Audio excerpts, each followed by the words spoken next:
about to listen to the Dr. Daliah Show. Sassy, stimulating medical talk radio.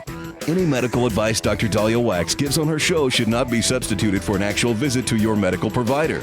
And now, here's Dr. Daliah.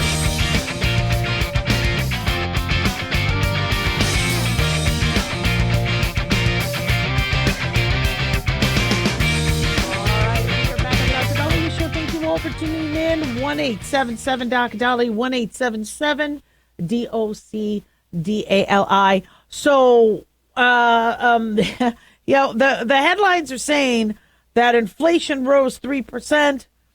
This is horrible, yet the stock market is booming today. And I guess the reason why is because the forecasters thought that the inflation was going to be worse.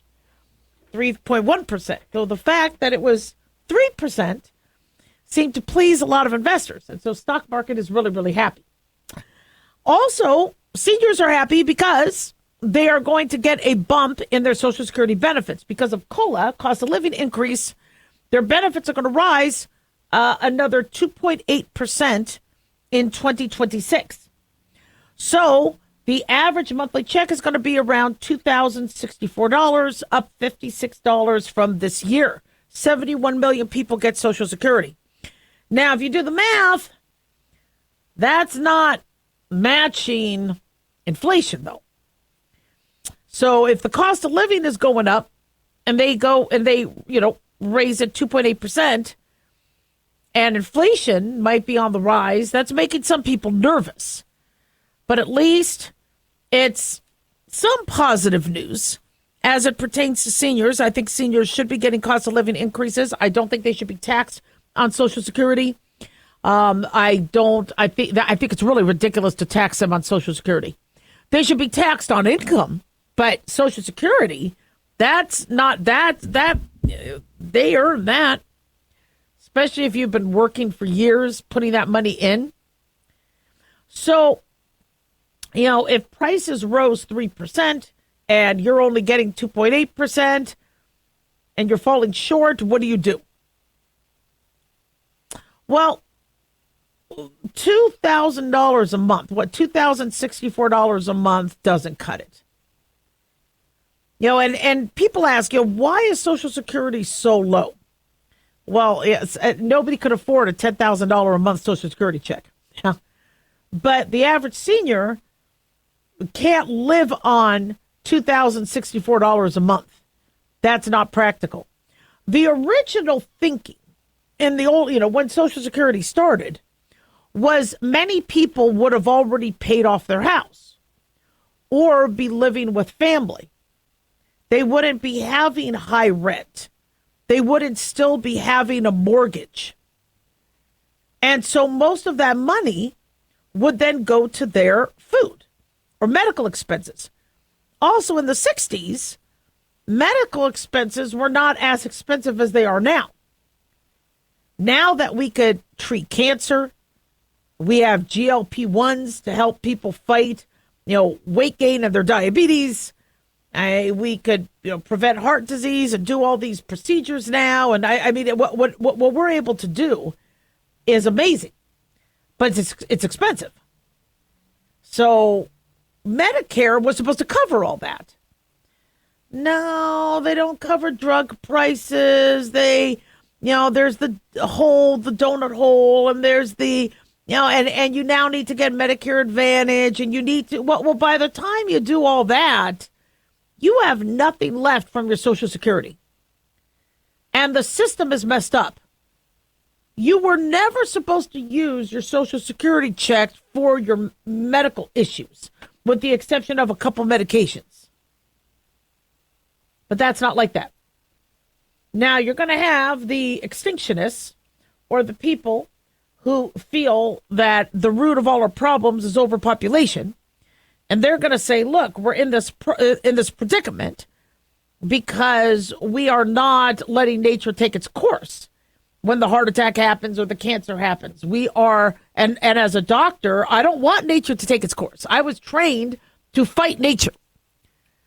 My job as a doctor is to make sure you live as long as you possibly can, that as you want to, and function well.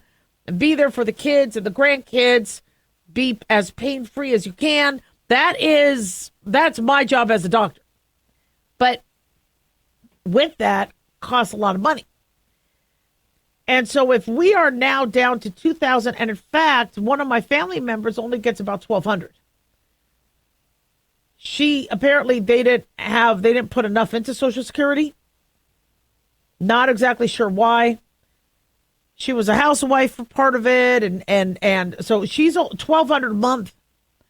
That's not covering Jack Diddley squat. And no, she doesn't own her own home. She has to rent. And rent is $1,600 a month. This is not sustainable. And if we can't take care of our seniors, and I know there's people out there saying, well, they lived a good life. No. Okay, we all put in our dues so that by the time we're seniors, society then turns around and helps us. We pay it forward. My family helped the older people in society. Now it's their time for them to get out. Now, my father died at the age of 62. So that's one less body taxpayers have to take care of. But that's not a good thing. That's a horrible thing. And so the idea, well, most seniors own their own house. I don't think they do. Now, for those of you that do own your home in California, Godspeed. That's wonderful. I mean, don't let that house go. If you have a family home, you just keep riding that, because that's money in the bank. But the average person has moved. They've been widowered, and they're trying their hardest. And then the idea, well, they'll live with family. That's not the way things are right now. The average person does not live with their children. It's a different attitude. I mean, in-laws and attitudes towards in-laws and divorce rates. Yeah, so we have got to collectively figure out a better system, because Social Security was a good system when things were cheaper, and when the money they were receiving could adequately support them. That's not the case right now. 1-877 Doc Daliah.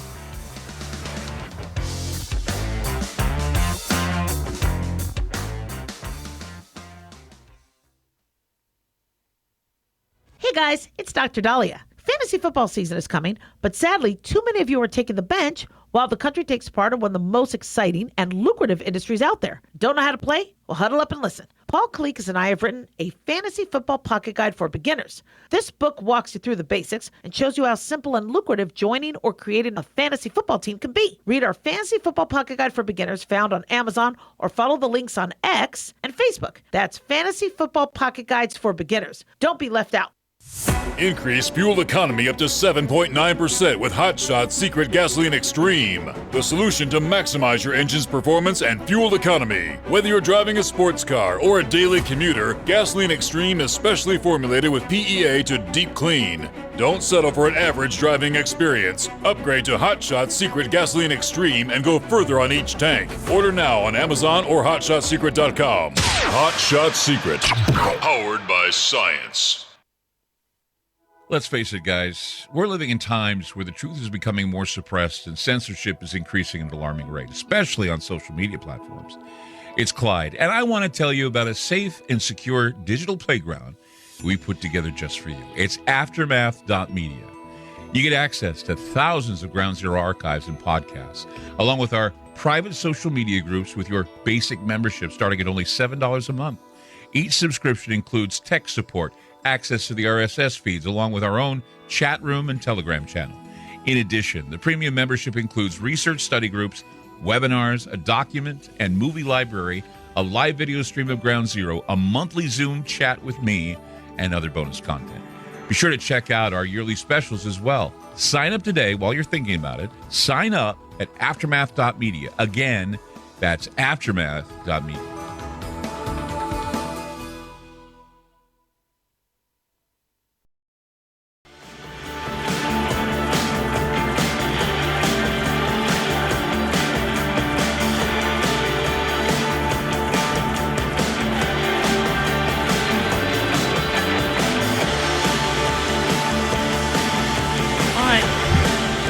back on the Dr. Daliah Show. Thank you all for tuning in. 1-877-Dr. 1-877-DOCDALI. Big thanks to Talk Media Network for making the show happen. Big thanks to Daniel, our producer.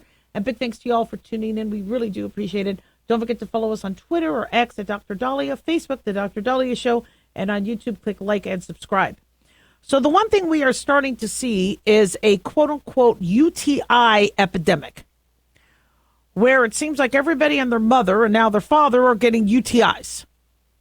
And they're calling up telemedicine companies saying they're burning when they pee and they have a UTI. They're getting treated with an antibiotic. Antibiotic might help, might not help. Call back, didn't work, I need a different antibiotic. And as you know, as a doctor that kind of likes old school, how I was trained is if somebody's having burning when they pee, you get a urine sample. You check if there's blood, see if there's protein, see if there's sugar. Tell a lot about the kidneys because the kidneys are supposed to filter. What do kidneys do? Kidneys filter the blood. The blood goes through the kidneys. The kidney decides what to keep and what not to keep. And what not to keep, it puts into the urine. What it keeps, it keeps. If the kidneys are functioning properly, you can be healthy. If your kidneys do not function properly, you will start to lose things you need to keep, or keep things you're not supposed to keep. And you can become very, very sick, which is why some people end up needing dialysis, where a machine then acts like the kidneys do and does the filtering. So how I used to do UTIs is you come in, because that's how it used to be. You had to come into the doctor. You give me a urine sample. I would be able to, on a dipstick, get an idea if you might be having an infection or not. But then I would send the urine to the lab. I would give you a treatment that day because I understand UTIs are pretty painful. And I would start you on an antibiotic. But then if the culture came back, no bacteria, and a lot of times in 24 hours, it would say, you know, no bacteria, but it would take 3 days for a full-on culture. I would call you and say, you're burning this from something else. So come back in, let's take a look at it. You don't need to take the antibiotic. Or if the culture came back that there is an infection, it would also give us a culture and sensitivity. Meaning, what do you have? Do you have E. coli? Do you have Klebsiella? What's the bacteria? And then what is it sensitive to? And if you have a resistant bacteria, and I gave you an antibiotic that it's resistant to, I would switch. Now, a lot of doctors didn't want the hassle of a patient having to pay for 2 different medications, having to switch the antibiotics. So many of them would learn which antibiotics had less resistance and would just go for those. Well, now we started to cause more resistance because we were using the big guns when we didn't need to. And then I would tell a patient to follow back up, drop off another urine sample. Don't pay me. Just drop off another urine sample so we could see if you were cured. And we really minimized the number of people having return, quote unquote, UTIs. We also would determine if you had kidney disease, if we saw chunks of protein in the urine. We could also pick up diabetes. If your blood test was borderline, but I'm seeing sugar in the urine. If there was blood in the urine, we were able to pick up on infection, cancer. We did a lot. And if somebody was having actual true UTIs multiple times a year, we would send you to a urologist to figure out why, what was putting you at risk. If it turns out you were not having UTIs, they were urines that did not have bacteria in it, but you had an inflammatory condition that made you burn down there, like interstitial cystitis, there's a different treatment for that. And so we would work hand in hand with urologists to make sure these people weren't overtaking antibiotics that they didn't need to, and were able to relieve some of their symptoms. That's changed. People don't go to the doctor anymore for the UTI. In fact, we're having moms call in saying, my kid has a UTI. Give me an antibiotic. I'm like, we kind of need to know what, especially if it's a boy. Now, males getting UTIs. A male getting a UTI is some serious stuff. Men don't usually get UTIs. The anatomy is a little different. It's a lot easier for a woman to, because the orifices are a little closer to each other. But with a male, that bacteria has a long distance to climb. inches. And so if a man gets a UTI, you really can't get that treated online. I know there's some companies that are trying to, but no. You got to do a urine sample. And then if you are having a UTI, you need to see a urologist to figure out why. What else is going on? Is there something wrong with your prostate? Something wrong with your kidneys? And then, of course, some of these are not UTIs that these women and men are having. They're STIs, or sexually transmitted illnesses, or STDs. And so burning when you pee could be an STD, which is why the antibiotic isn't working, because you need to be treated for the STI and not a UTI.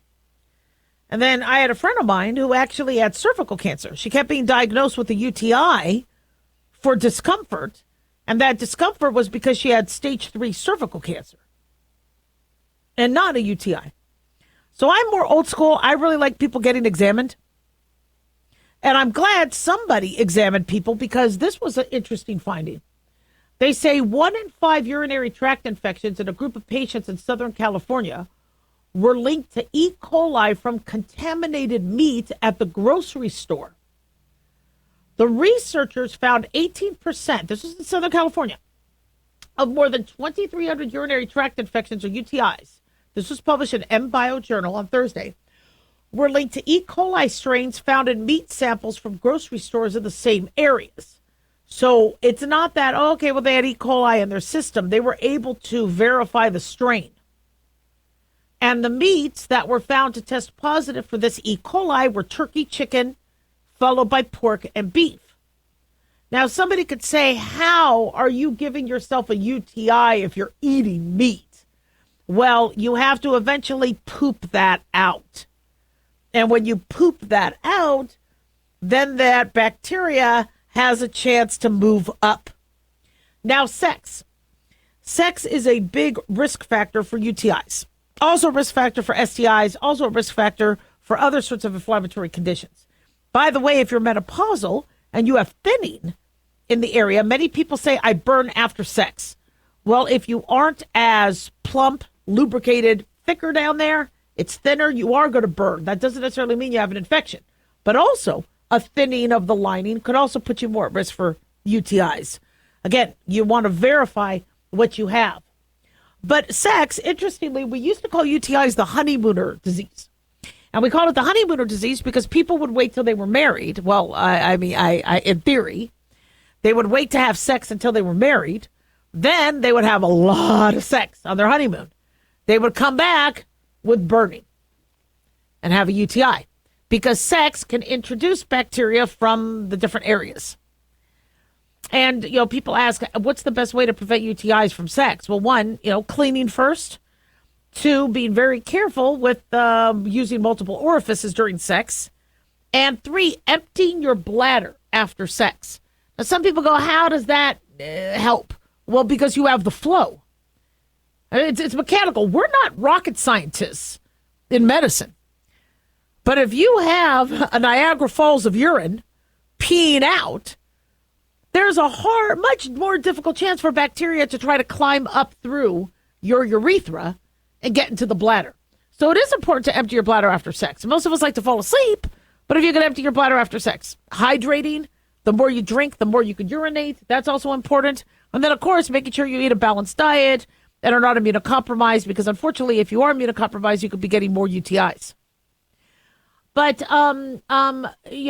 we if we're not cooking our food properly, you can give yourself a UTI.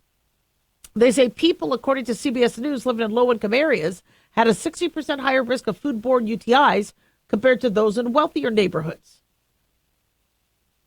Is it because of inadequate food safety regulations, poor retail conditions, improper food handling, hygiene practices? You shouldn't be getting food riddled with E. coli, but your food is not sterile. Like chicken. Chicken can easily have salmonella. That's why you got to cook it really good. However, like with beef, many people like their medium rare steaks. No.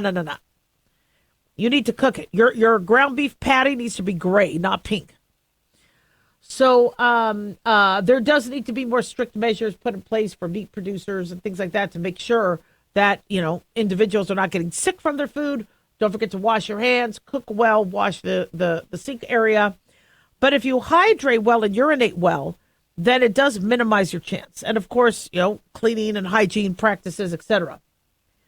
But we're seeing, sadly, a lot of UTIs that might not be UTIs. The spread of STDs, and they say we have an epidemic of STDs, though, because many of them get burning when they pee. They call up a telemedicine company, get a prescription for UTI, and meanwhile, they still have the STD and they're spreading it. So my recommendation is, I'm very grateful that telemedicine companies exist, but if you're having recurrent UTIs, please, for the love of God, get a urine sample done and culture. 1-877-DOC-DALI.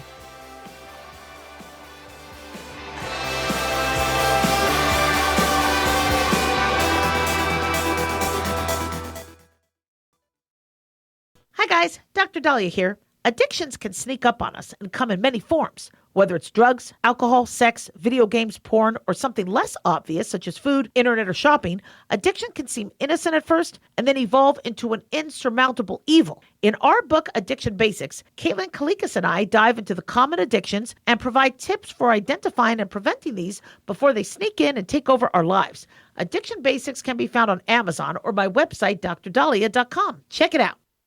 Carl Amari here to tell you about our newest website for old-time radio lovers. It's 100radioshows.com. At this site, there are 5 old-time radio shows waiting for you to download free as our gift to you, and be sure to browse the additional 700 old-time radio shows available to you for 70% off by using the promo code RADIO at checkout. This is a limited-time offer, so log on to 100radioshows.com. That's 100radioshows.com.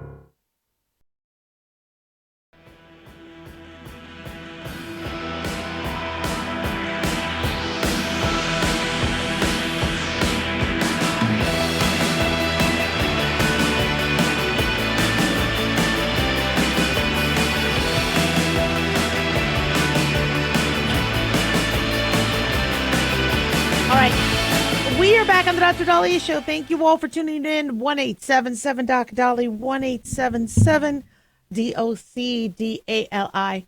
So Disney, there's been some rumors that Disney is struggling a little bit in terms of its newer movies and in terms of having villains in the movies, because they have been accused of not being politically correct. And some of their choices with their villains sidelining, biasing kids against people. There was an article saying that I guess Disneyland is phasing out some of their villains in the park. I got to be honest. I was just at Disneyland last weekend. You didn't see a lot of characters. You did see the Avenger characters in the California Adventure. You got to see those a lot. That was really, really cool. You saw Black Panther. You saw Spider-Man. Even Spider-Man did like a little thing. That was cool. You did see the Avengers. I might have seen one Mickey Mouse, but you didn't see all the characters. Now, they do parades. And oh, yeah, they did. I guess they stopped doing fireworks in the middle of the week. So I think they have like a parade. And the parade was pretty. Now, if you don't get seating 2 hours in advance, the Disney people say, keep walking, you can't stand, keep walking. And so you can't really stand and watch. So that's good. I just went on more rides. So yeah, I didn't really see any villains and all that, but it was interesting because I was on the Little Mermaid ride under the sea. And there was somebody sitting, you could hear somebody talking in the booth behind me. And Ursula was the villain in Little Mermaid. And somebody behind me, or somebody, maybe they were in front of me, but a voice was saying, yeah, they're not going to do that anymore. Make them fat. And I didn't even think that Ursula was the villain, but she was obese and purple and it's like, who were they thinking of? Does somebody have a mother-in-law that looked like that? What was their creative kernel to make, that inspired them to make the villain look like that? But if you remember a few years back, people were upset about Aladdin and Jafar and culturally appropriating, the Arabians at the time, the Arabian Nights, that, and then, you have Scar, which was not overweight, but underweight. And people were saying that was also not. So you kind of go back and forth, going, is Disney getting themselves to a point where they're going to really, really struggle because somebody is going to find fault with whatever they're doing? I mean, this is why they're remaking. You have Lilo and Stitch, and they're trying to do these remakes because they're struggling to come up with new stories or that won't necessarily go back and bring up woke criticism. And so why do we have villains? Why do we have Disney villains? Now, I was never a big Disney fan. I remember thinking Fantasia was boring. I don't really remember watching Bambi. I mean, I thought Bambi was cute, but I really don't remember watching Bambi. I thought Dumbo was boring. I liked Aladdin when I was older. I liked The Lion King. And I liked Disneyland Park, but I really didn't do much with Disney. And was Nemo Disney? So I like some of the newer Disney stuff. Snow White I thought was boring. I really wasn't. Cinderella scared me a little bit. Cinderella I didn't like that much because she's this beautiful blonde princess. And, I couldn't relate to that. I wasn't going to be beautiful and blonde. I was going to look more like the stepsisters. And so I'm like, why do I want to look at this? They're making the stepsisters, And so I get how some people are like, Disney's kind of outdated and all that. But these stories, the Disney stories, weren't always as clean cut. Many of these Disney stories were from stories that were very adult.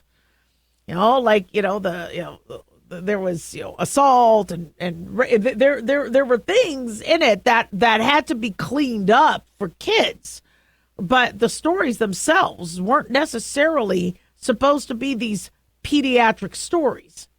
And the reason why we have villains is because stories have protagonists and antagonists.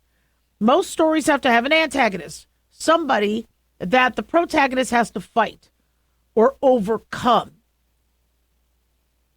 And so, like in the original Superman, the Lex Luthor, Gene Hackman did a really good Lex Luthor.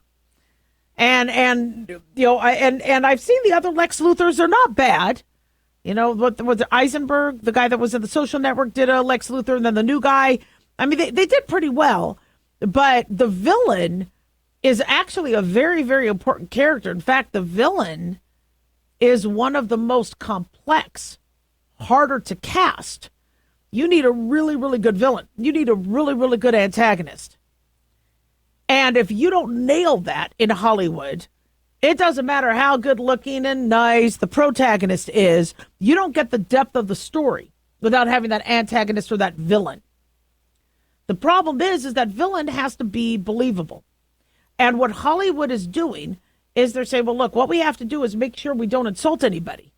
So what we need to do is have a white male against a white male, which is, and white males can be jerks and villains too. But you're starting to, change when you're starting to dive in to what's going on and trying to, immerse yourself into the story. When the story out the gate, has to throw that political checklist in, say, look, okay, we're going to play it safe. We're just going to make everybody the same. And we're going to, you're missing out on some really, really good stars and some really good, really good storyline and character development. Now, I mean, I loved that they used Will Smith as the genie. They did an Aladdin remake, and it's a really tough act to follow. To come up with to beat Robin Williams, may he rest in peace. And they used Will Smith as a genie. That was fantastic, absolutely fantastic. And then I forget who they used for Jafar, but if you're so concerned about, well, we got to, like Helen Mirren. Helen Mirren was, I think, cast as Golda Meir. Helen Mirren is amazing. She could do a fantastic Golda Meir. But people got mad because they're like, but you're not using somebody Jewish. You're not using somebody French. You're not using somebody Latino in these movies. And so eventually Hollywood starts to trip on themselves because they don't want to upset somebody. And if a villain is going to be looked at as, well, wait a second, this villain is representing, real life. Don't be representing, you could have a villain that could look like, you could have a villain that's a woman, you could have a villain that's a man, you could have a villain that's white, black, you could have a villain. You can do that successfully without insulting a race, or you won't insult somebody if you don't make it political. Like The Boys. The Boys was a show, I think, on Apple. Originally really good, really popular. And then they decided, well, why don't we make the evil bad guy like Trump? Where we have American flags around him, and we start to, and then they change it all, where now when you watch The Boys, it's supposed to be an anti-Trump show. Well, nobody wants to watch it. You had a really good villain. Did you really have to politicize it? So I think you can do stories with antagonists and protagonists. We've done them for years, and I think you can do it being very sensitive to and aware that you don't want to be, propagating, stupid, wrong stereotypes, but I don't know what Disney's going to do, because it looks like they're really kind of phasing out a lot of their recipe. But like I said, I don't know if I was a big fan of that recipe to begin with. 1-877 Doc Daliah, don't go away. To tell you about our newest website for old-time radio lovers. It's 100radioshows.com. At this site, there are 5 old-time radio shows waiting for you to download free as our gift to you. And be sure to browse the additional 700 old-time radio shows available to you for 70% off by using the promo code RADIO at checkout. This is a limited-time offer, so log on to 100radioshows.com. That's 100 radio shows.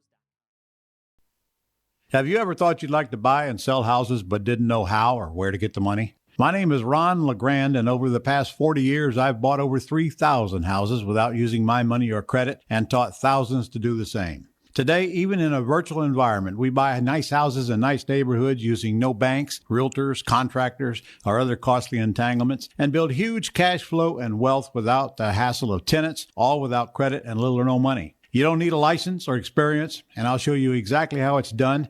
Text FREE to 99799, and I'll send you my free training.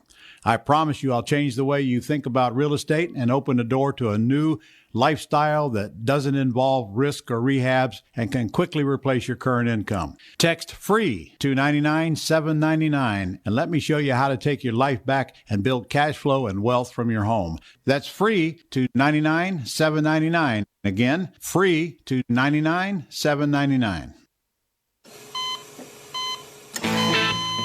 As an organ donor, your story doesn't have to end. The good in you can live on.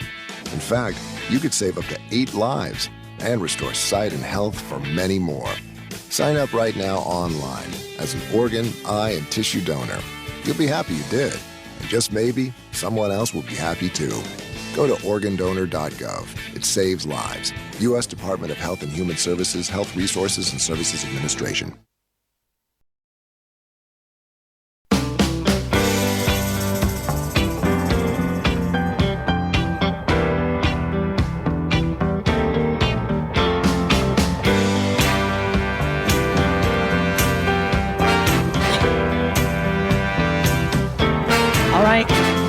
Back on the Dr. Daliah Show. Thank you all for tuning in. 1-877 Dr. Daliah, 1-877 DOCDALI. So I guess a woman in London got fined $150 for dumping her coffee out in a street drain. Now, how many of you have had a drink? You're walking around going, you know what, I need to throw this out, but I don't see a garbage. And I don't want the heavy weight, in the bag or whatever. So let me dump it out in a drain, and then I'll throw out the cup. I've done that before. I mean, I don't want to just splash the street or get it on somebody's car. Apparently, it's because in London, they think that coffee can hurt the environment. Berku Yesilyurt from Kew, West London, or Kew, said she got a 150-pound fine because she dumped her coffee in a public road gully. She was fined under Section 33 of the Environmental Protection Act, which prohibits disposing waste in a manner likely to pollute water or land. Now, we have found out that the council did eventually cancel the fine, but scientists are saying, yeah, you're really not supposed to be dumping your coffee down the drain. Really? So you got to drink it all? I mean, when you pee it out, it's going to get into a drain. Well, it's surface water drains and not necessarily a sink in your home. But apparently these surface water drains lead directly to local rivers and streams without treatment. A single coffee might not be much, but according to Daily Mail, it can add up. And depending on the type of coffee, it could block drains and prove fatal for fish living in the local waterways. The caffeine is a toxin. They say black coffee itself might not contain the pollutants, but if you have all sorts of sugar and caramel and milk and other stuff. They say caffeine could be toxic to aquatic ecosystems at concentrations of around 1.2 micrograms per liter. Now, that is kind of a lot for one coffee. But your cappuccino or pumpkin spice latte can have more impact. Milk and sugar in the waterways allow bacteria to feed on these natural products. And then that could cause the fish to get diabetes or other things. So, whenever you go out of the country, just kind of be aware that there's different laws, that there's just different, just like tweeting. I mean, if you're taking a trip, and you're going across the border, or you're going across the pond, I mean, they fine you. They have different rules, different laws. They say also some of milk can compete with oxygen in the water, causing fish to suffocate. I did not realize we were killing fish by dumping our coffee in a drain. Apparently, the Scottish Water Company told households to stop dumping milk down the drain because of environmental risks. So where do you put the milk? Well, we take things for granted. We don't realize that fats in milk can leave behind a greasy film that coats the inside of pipes. This can cause blockages. I mean, we throw stuff out all the time. I'm sure people's pee is pretty toxic. Remember they were talking about fish were getting Prozac? So many people were on Prozac that the fish weren't even responding to threats because they were so chill, having consumed Prozac in microdose levels. Really? 1-877-DOC-DALI, 1-877-DOC-DALI. I love history, and this caught my eye. CNN wrote a piece on multiple diseases may have devastated Napoleon's army back in 1812. French Emperor Napoleon Bonaparte led an army of over 500,000 men to invade Russia in 1812. 6 months later, the army was forced to retreat. Only tens of thousands of soldiers made it back from the 500,000. So was it the battles? Russians were tough to beat. Starvation? Typhoid? So researchers have now found evidence in the DNA remains of the soldiers. Wow. Soldiers from 1812. French army. And they think there were multiple diseases, including 2 previously undetected types of bacteria. The study was published Friday in the journal Current Biology. They said previously we thought that there was just one infectious disease that decimated the Napoleon army, typhus. This is according to lead author Remy Barbieri. He works at the Institut Pasteur in Paris. He holds a postdoctoral position at Estonia's University of Tartu. But instead, they found other culprits, Salmonella enterica, Borrelia recurrentis.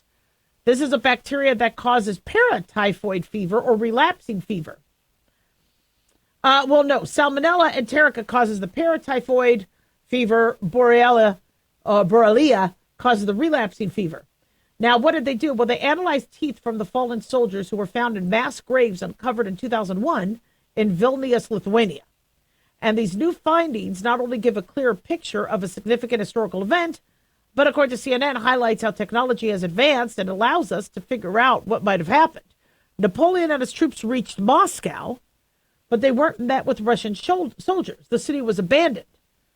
There were burnt crops, no supplies available, so they couldn't eat. That's what, I mean, wartime, these are the tactics they would do. If we have to retreat, well, we're going to leave nothing for them so they don't get stronger, so they'll just have to leave. So then the harsh winter months approached, and the French army, without having any food, had to retreat. Rickettsia prowazekii is a bacteria responsible for typhus, and it was detected in the teeth of Napoleon's soldiers during a 2006 study. But the research was limited by the technology at this time. So now they were able to do high throughput sequencing and sequence millions of fragments of DNA at the time. And it allowed for highly degraded DNA to be identified better because obviously these are like over 200 years old. So this is pretty damn cool. They took 13 samples from the bodies and found no traces of typhus. But that doesn't mean it discredits the findings. You know, again, it was only 13 samples. But they were able to find other bacteria. So I love being able to try to go back and figure out what might have happened. Because as you know, history could change, you know, on a flip of a dime.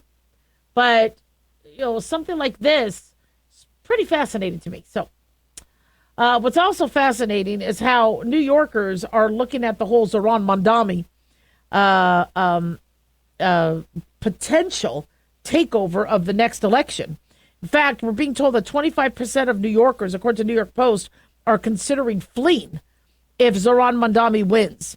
And also, interestingly, I think the New York Knicks got mad at him, telling him to cease and desist because I believe he was using a logo similar to theirs. The New York Knicks sent a cease and desist letter. They do not endorse him. In a statement, the Knicks made it clear they do not endorse Mr. Mamdani for mayor. They say the New York Knicks have sent New York City mayoral candidate Zohran Mamdani a cease and desist letter for using the New York Knicks logo to promote his candidacy. The Knicks want to make it clear that we do not endorse Mr. Mamdani for mayor, and we object to his use of our copyrighted logo. We will pursue all legal remedies to enforce our rights. What the hell is this guy thinking? I mean, really? He posted the logo on Instagram with the caption, "This is our year, this is our time, New York forever." And you know, I think he might have been at a Knicks game, but no, I mean, he's not representing, you know, how most New Yorkers feel. Good for them for speaking out. 1-877-DOC-DALIAH. Don't go away.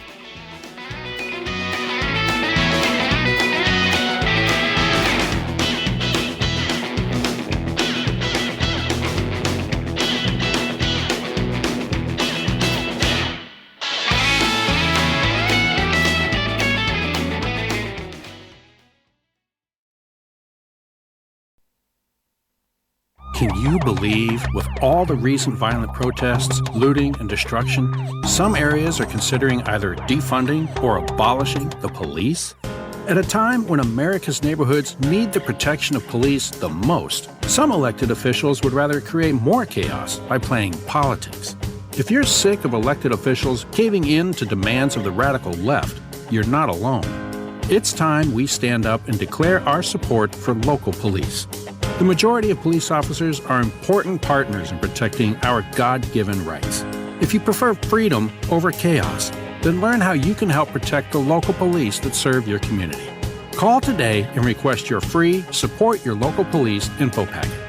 Dial 800-JBS-USA-1. That's 800-JBS-USA-1. Request your free Support Your Local Police info packet by calling 800-JBS-USA-1 today.